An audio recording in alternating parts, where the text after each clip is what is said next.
প্রিয় দর্শক সবাইকে স্বাগত জানাচ্ছি এনটিভি নিয়মিত স্বাস্থ্য বিষয়ক আয়োজন স্বাস্থ্য প্রতিদিন অনুষ্ঠানে। আপনাদের সাথে আছি আমি ডাক্তার সামিউল আওয়াল স্বাক্ষর।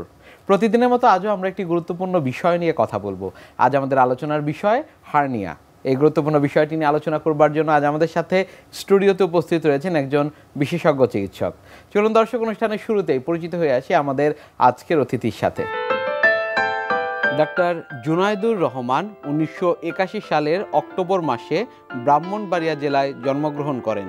তিনি 2004 সালে ঢাকা মেডিকেল কলেজ থেকে MBBS ডিগ্রি অর্জন করেন।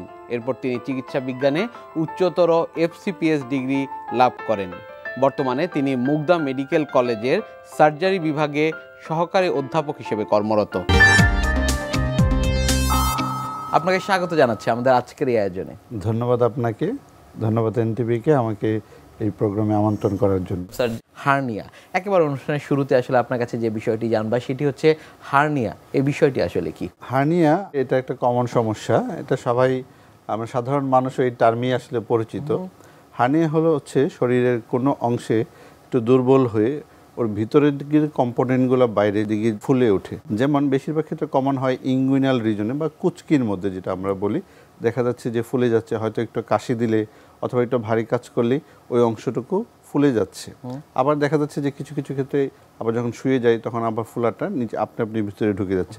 এই যে অস্বাভাবিক ফুলাটা, সেটাকে আমরা হার্নিয়া বলছি। হার্নিয়ার লক্ষণ বা উপসর্গ কি কি রয়েছে? হার্নিয়ার প্রথম উপসর্গ, রোগী এসে বলবে যে স্যার আমার কুচকিতে, অথবা সাধারণত পেটের মধ্যেই বেশি হয়, পেটের এন্ট্রি ওয়ালে বা কুচকির মধ্যে, যে আমি ফুলে যাচ্ছে। হয়তো আমি যখন কোনো কাজ করি বা কাশি দিই বা স্ট্রেন করি তখন দেখছে ফুলে যাচ্ছে, আবার আপনি ভিতরের দিকে ঢুকে যাচ্ছে। এটা হচ্ছে মেইন উপসর্গ থাকে। এছাড়াও দেখা যাচ্ছে মাঝে মধ্যে সে একটু হালকা পেইন বলতে পারে, অথবা অনেক দিন হয়ে গেলে দেখা যাচ্ছে যে এই ফুলাটা আবার ভিতরে ঢুকতে চায় না, আটকে যায়। তখন আবার তীব্র ব্যথা নিয়েও আমাদের কাছে প্রেজেন্ট করতে পারে। কাদের ক্ষেত্রে আসলে এই হার্নিয়াটা আমরা দেখতে পাই? হার্নিয়া দুই ভাগে, একটা জন্মগতভাবে হার্নিয়া হয়, যেমন আম্বিলিকাল হার্নিয়া হয়, আর কিছু ইন্টারনাল হার্নিয়া আছে। আর বেশিরভাগ ক্ষেত্রে যারা আসলে কিছু কিছু জিনিস, যেমন বলবো আমি, যারা ভারী কাজ করেন বা দীর্ঘ সময় তাদের কাশি থাকেন, অথবা কোষ্ঠকাঠিন্য থাকেন, বা অনেক বয়স্কদের যাদের প্রস্রাব আটকে থাকে বা আটকে যায়, এই ধরনের যাদের সমস্যা আছে তাদের ক্ষেত্রে হার্নিয়া হওয়ার সম্ভাবনা বেশি থাকে। হার্নিয়ার পেছনে আসলে কি কি কারণ রয়েছে? কারণ বলতে আসলে আমি যে জিনিসগুলো বললাম একটু আগে, এই জিনিসগুলোই হচ্ছে মেইন হচ্ছে হার্নিয়ার জন্য। তাছাড়াও কারো কারো ক্ষেত্রে যদি আমাদের যে পেটের যে ওয়াল আছে, লেয়ার আছে, এটা যদি কোনো কারণে যে দুর্বলতা তৈরি হয়, বা যেটাকে আমরা মেডিকেল টার্মে কোলাজেন সিনথেসিসে সমস্যা হয়, বা তার যেটা বলে টাফনেসটা কম থাকে, তাদের ক্ষেত্রে হার্নিয়া হওয়ার প্রবণতা বেশি থাকে। অনেকে স্মোকিং যারা করেন তাদের ক্ষেত্রে কিন্তু কোলাজেন সিনথেসিসের সমস্যা হয়, তাদের ক্ষেত্রেও হার্নিয়া হতে পারে।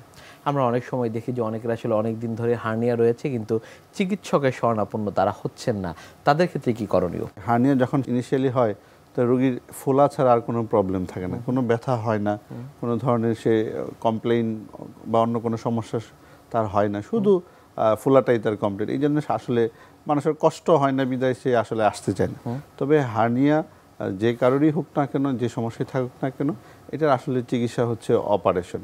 এটা ওষুধে আসলে কোনো চিকিৎসা নেই, চিকিৎসা পদ্ধতি হচ্ছে অনলি অপারেশন। আপনাদের কাছে যখন আসছেন রোগীরা, পরবর্তীতে আসলে কি কি পরীক্ষা নিরীক্ষা করাচ্ছেন, কিভাবে আসলে আপনারা ডায়াগনোসিস করেন? এটি হার্নিয়া ডায়াগনোসিস করার জন্য ক্লিনিক্যাল এক্সামিনেশন, যেটা আমরা পরীক্ষা করে থাকি রোগী আমাদের চেম্বারে আসলে, সেটাই ডায়াগনোসিস করার জন্য যথেষ্ট। তাছাড়াও কিছু কারণ জানার জন্য আমরা কিছু পরীক্ষা নিরীক্ষা করতে পারি। যেমন ধরা যাক একজন বয়স্ক লোক আসছেন, তার হয়তো প্রস্রাবের সমস্যা আছে। এখন সেই প্রস্রাবের সমস্যাটা ইভালুয়েট করার জন্য হয়তো আমরা একটা আল্ট্রাসোনোগ্রাম করছি যে তার প্রোস্টেট গ্ল্যান্ড বড় হয়েছে কিনা বা কোনো সমস্যা আছে কিনা, সেটা দেখার জন্য আমরা মূলত পরীক্ষা নিরীক্ষা করি। বেসিক্যালি আমি যেটা বলতে চাচ্ছি যে হার্নিয়া ডায়াগনোসিসটা মূলত ক্লিনিক্যালি, আর এছাড়া ম্যানেজমেন্ট পারপাসে আমরা কিছু পরীক্ষা নিরীক্ষা করতে হয়। যেমন অপারেশন যদি করা লাগে, অপারেশনে তার অ্যানাস্থেসিয়া ফিটনেস আছে কিনা সেই জন্য আমরা কিছু পরীক্ষা নিরীক্ষা করি, অথবা হার্নিয়া অ্যাসেস করার জন্য হার্নিয়ার ব্যাপ্তিটা কতটুকু। অনেক সময় হয় দেখা যাচ্ছে যে পেটের মধ্যে অপারেশন হয়েছে, অপারেশনের পরবর্তীতে ওই জায়গাতে যেহেতু দুর্বল হয়ে ওইখানে আবার হার্নিয়া হচ্ছে, তখন এই হার্নিয়ার এক্সটেনশনটা দেখার জন্য আমরা বিভিন্ন ধরনের পরীক্ষা নিরীক্ষা করতে পারি। তার মধ্যে আল্ট্রাসোনোগ্রাম করতে পারি অথবা সিটি স্ক্যান করতে পারি। এই ধরনের পরীক্ষা আমরা সাধারণত করে থাকি। স্যার, পরবর্তীতে আসলে কাউন্সেলিং কীভাবে করেন? হার্নিয়া অপারেশনের ক্ষেত্রে কাউন্সিলটা খুবই জরুরি। কারণ হচ্ছে আমি অপারেশন করলাম, কিন্তু অপারেশন পরবর্তী সময়ে তাকে কিছু নিয়মকানুন আমরা বলে দিই যে এগুলো যাতে সে মেনটেন করে। যেমন যে কারণগুলো বললাম, যে আপনি ভারী কাজ করবেন না, আপনার পায়খানা যাতে কোষ্ঠকাঠিন্য না থাকে সেটা খেয়াল রাখতে হবে, আপনার যদি দীর্ঘদিন কাশি না থাকে, আপনার প্রস্রাব যাতে আটকে না যায়, বা আপনি খুব বেশি এক্সারসাইজ যদি কেউ করেন, ঠিক আছে, হেভি ওয়েট এক্সারসাইজ করেন, এসব জিনিসগুলো অ্যাভয়েড করতে হবে, না হলে কিন্তু তার হার্নিয়া আবার হয়ে যেতে পারে। তাহলে আমরা এই ধরনের অপারেশনের আগেই পেশেন্টকে আমরা কাউন্সিলিং করি যে আপনি অপারেশন পরবর্তী সময়ে এই কাজগুলোকে সীমিত পর্যায়ে রাখেন। হার্নিয়া চিকিৎসা পদ্ধতি কি রয়েছে আমাদের দেশে? হার্নিয়া আমরা দুইভাবে অপারেশন করি। একটা কনভেনশনাল পদ্ধতি যেটা কেটে করা হয়, এখন আমরা ম্যাক্সিমাম হার্নিয়া ল্যাপারোস্কোপির মাধ্যমে অপারেশন করতে পারি, এবং সেক্ষেত্রে রোগীর কমফোর্ট অনেক বেশি, পেইন কম, রোগী আর্লি স্বাভাবিক কাজে সে ফিরে যেতে পারে। ল্যাপারোস্কোপির মাধ্যমে আমরা অপারেশন করতে পারি। হার্নিয়া হলেই কি অপারেশন করতে হবে এমন কোনো নিশ্চয়তা রয়েছে কিনা? হার্নিয়া রোগটা বিভিন্ন স্টেজে থাকে, তবে হার্নিয়ার চিকিৎসা অপারেশন এটা অল্প হোক বা বেশি হোক, হ্যাঁ, যদি তার খুব অল্প পরিমাণে থাকে তাহলে হয়তো তাকে আমরা কিছুদিন ওয়েট করে দেখতে পারি, কিন্তু চিকিৎসা আসলে অপারেশন, এটার বিকল্প কোনো উপায় নেই। অনেকে যেটি বলে থাকেন যে অনেক দিন ধরে রয়েছে আসলে কোনো ধরনের তার যে শরীর সেখানে কোনো সমস্যার সম্মুখীন তিনি হচ্ছেন না, কেন তিনি অপারেশনে যাবেন? হার্নিয়া রোগীরা যারা আছেন তাদের ব্যথা হয় না। হ্যাঁ, আসলে আমরা কিন্তু অনেক কিছু ইগনোর করি, কিন্তু ব্যথাটাকে ইগনোর করতে পারি না।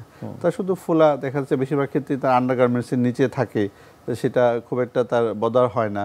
এই জন্য আসলে সে খুব এটাকে ডিসকমফোর্ট ফিল করে না, বিধায় আমাদের কাছে আসেন না। কিন্তু হার্নিয়া যদি অপারেশন না করে কি হবে, দেখা যাচ্ছে তার স্টেজটা ছোট ছিল, অল্প ছিল, সেটা আস্তে আস্তে আর বড় হয়ে যাচ্ছে। তখন কি হবে, সে অপারেশন করার পরে তার রিকারেন্স রেটটা কিন্তু আরও বেড়ে যেত, মানে আবার হওয়ার প্রবণতাটা বাড়তে পারে। অতএব যত দেরি হবে হার্নিয়ার রোগটা আরও বাড়বে, দ্যাটস মিন তার সাইজ বাড়বে, তার যে ডিফেক্ট যেটা বা গ্যাপ সেটা আরও বড় হবে, অপারেশনটা করতেও জটিল সম্মুখীন হতে পারে, জটিলতার, অথবা অপারেশনের পরবর্তীতে আবার হওয়ার একটা প্রবণতা থাকতে পারে। এই জন্য আমি বলবো যে হার্নিয়া হলে দ্রুত ডাক্তারের পরামর্শ নিন, যত তাড়াতাড়ি সম্ভব অপারেশন করিয়ে নিন। এছাড়া আরেকটা জিনিস বলবো আমি, যে হার্নিয়া সবচেয়ে কিছু যেটা ডেঞ্জারাস বলবো আমি, কিছু কিছু রোগীকে দেখা যাচ্ছে সে সম্পূর্ণ ভালো আছে, ফুলছে, কোনো ব্যথা নেই, হঠাৎ করে তার হার্নিয়া যেটা আগে ফুলতো ভিতরে ঢুকে যেত সেটা আটকে গেছে, সেটার ভিতরে ঢুকছে না। তখন কি হয়, ওই কম্পোনেন্ট যেটা থাকে সেখানে তার রক্ত চলাচল বন্ধ হয়ে যেতে পারে।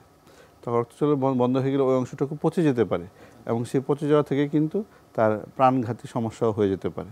অতএব কোনো হার্নিয়া রোগীর যদি হঠাৎ করে দেখা যায় যে তার জিনিসটা ফোলাটা ভিতরে ঢুকছে না বা ব্যথা খুব বাড়ছে, অতি দ্রুত ডাক্তারের সাথে যোগাযোগ করুন। হার্নিয়া যাদের আসলে অনেক দিন ধরে রয়েছে, কোনো সমস্যা হচ্ছে না, কিংবা চিকিৎসকের শরণাপন্ন রোগীরা হচ্ছে না, তাদের ক্ষেত্রে আসলে পরবর্তী জীবনে কি কি সমস্যার সম্মুখীন তারা হবেন?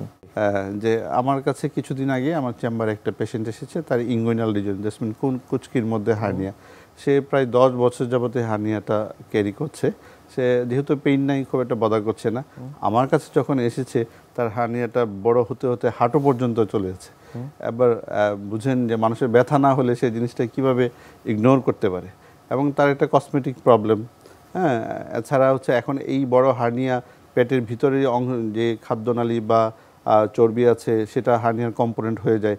এবং সবচেয়ে জিনিস হচ্ছে এই অপারেশনগুলোও কিন্তু জটিল, কারণ হচ্ছে এই যে পেটের যে অংশগুলো হার্নিয়ার কন্টেন্ট হিসাবে বাইরে চলে আসে, বেশি দিন বাইরে থাকতে থাকতে পেট তাকে মনে হয় যে এটা তার অংশ না।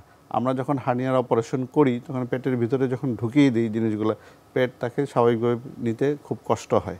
এই জন্য আমরা পোস্ট অপারেটিভ পিরিয়ডে অনেক কিছু কমপ্লিকেশনও হতে পারে বা জটিলতা হতে পারে, এগুলোর জন্য আমরা অনেক সতর্ক থাকি।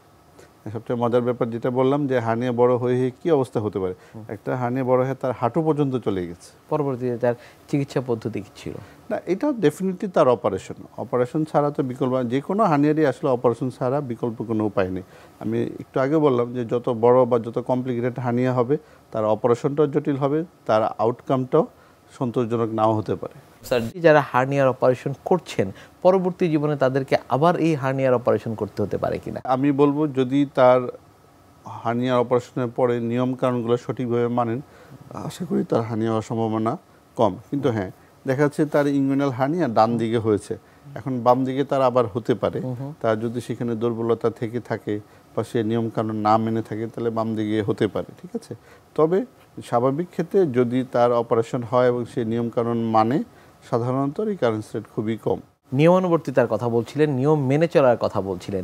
হার্নিয়া অপারেশন করবার পর আসলে কি কি নিয়ম মেনে চলতে হয়? তাকে ভারী কাজ করা যাবে না, তার যাতে কোষ্ঠকাঠিন্য না থাকে সেটা খেয়াল রাখতে হবে, দীর্ঘ সময় যাতে কাশি না থাকে, তার যদি প্রস্রাব কোনো জটিলতা থাকে, প্রস্রাব আটকে যায় বা প্রস্রাব করতে গেলে অনেক চাপ দেওয়া লাগে, সে যদি সমস্যা থাকে সেগুলো চিকিৎসা করাতে হবে, অথবা খুব ওয়েট নিয়ে যারা এক্সারসাইজ করেন এই জিনিসগুলো আস্তে আস্তে তাকে সীমিত পর্যায়ে রাখতে হবে।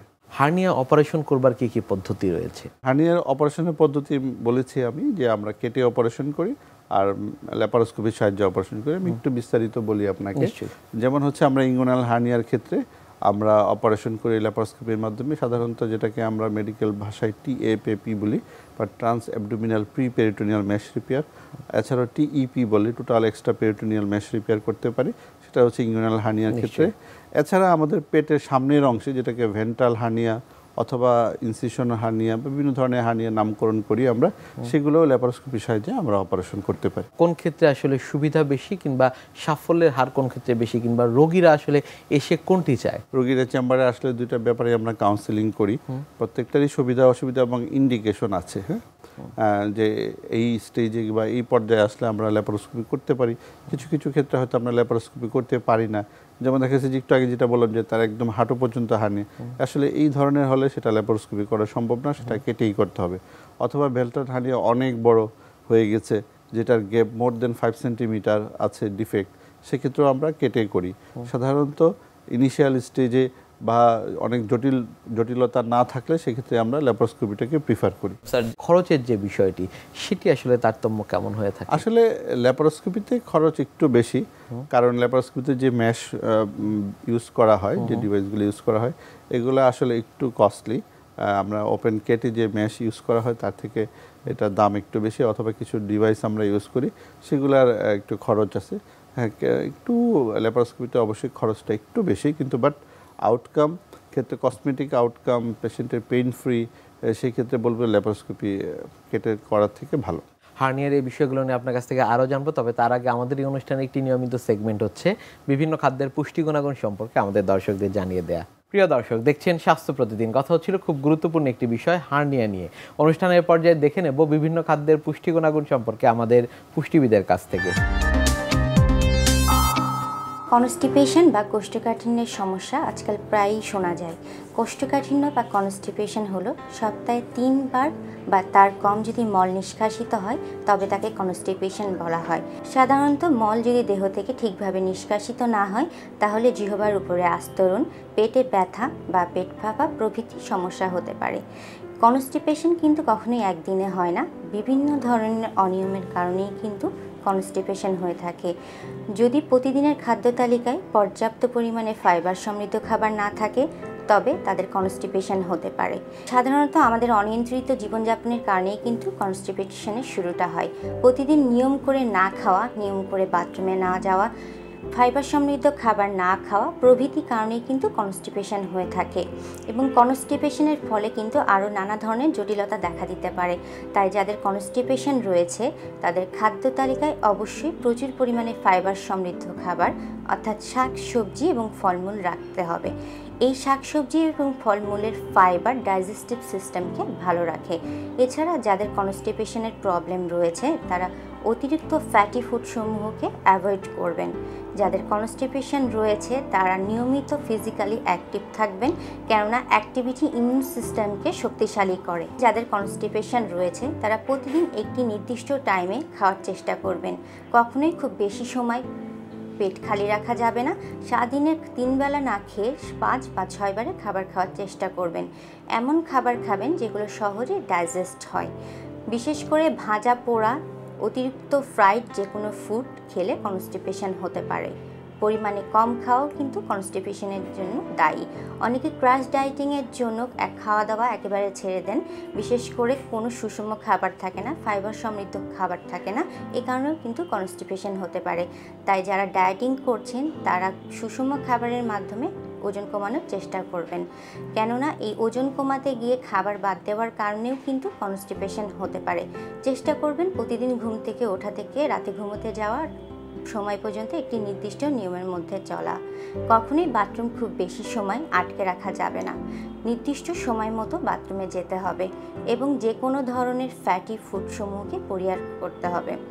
সুতরাং যাদের কনস্টিপেশন রয়েছে তারা সুস্থ থাকার জন্য পেঁপে খেতে পারেন। পেঁপেতে রয়েছে প্রচুর পরিমাণে ফাইবার। এই ফাইবার কিন্তু কনস্টিপেশনকে দূর করে। যাদের কনস্টিপেশন রয়েছে তারা প্রতিদিন খাদ্য তালিকায় রাখুন ফাইবার সমৃদ্ধ খাবার। বিশেষ করে যে ফল এবং সবজিতে ফাইবারের পরিমাণ বেশি সেগুলো প্রতিদিন খাবেন। একজন মানুষের প্রতিদিন 20 থেকে 30 গ্রাম ফাইবার সমৃদ্ধ খাবার খেতে হয়। এছাড়া যে কোনো ধরনের অয়েলি ফুড পরিহার করুন। বিশেষ করে বেশি ভাজা পোড়া খাবার খাবেন না এবং নিয়মিত সুষম খাবার এবং পর্যাপ্ত পরিমাণ পানি পান করুন।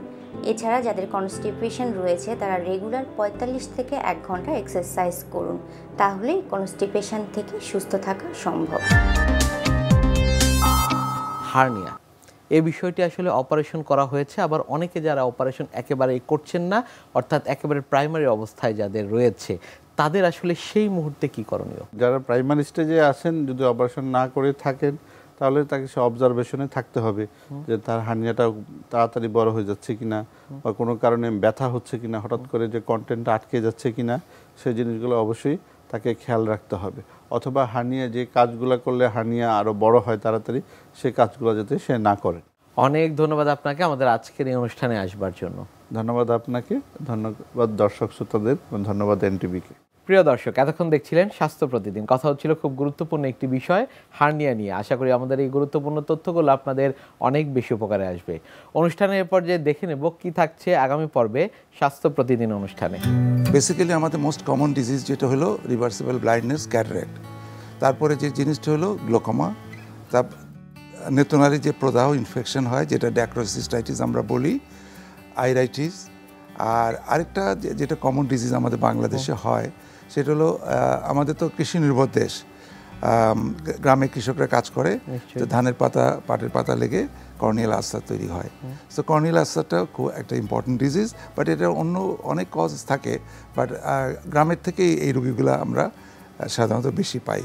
বিশ্বের যে কোনো প্রান্ত থেকে যে কোনো সময় আপনাদের পছন্দের অনুষ্ঠান স্বাস্থ্য প্রতিদিন দেখতে ভিজিট করুন আমাদের পূর্ণাঙ্গ ওয়েব পোর্টাল www.ntvbd.com-এ।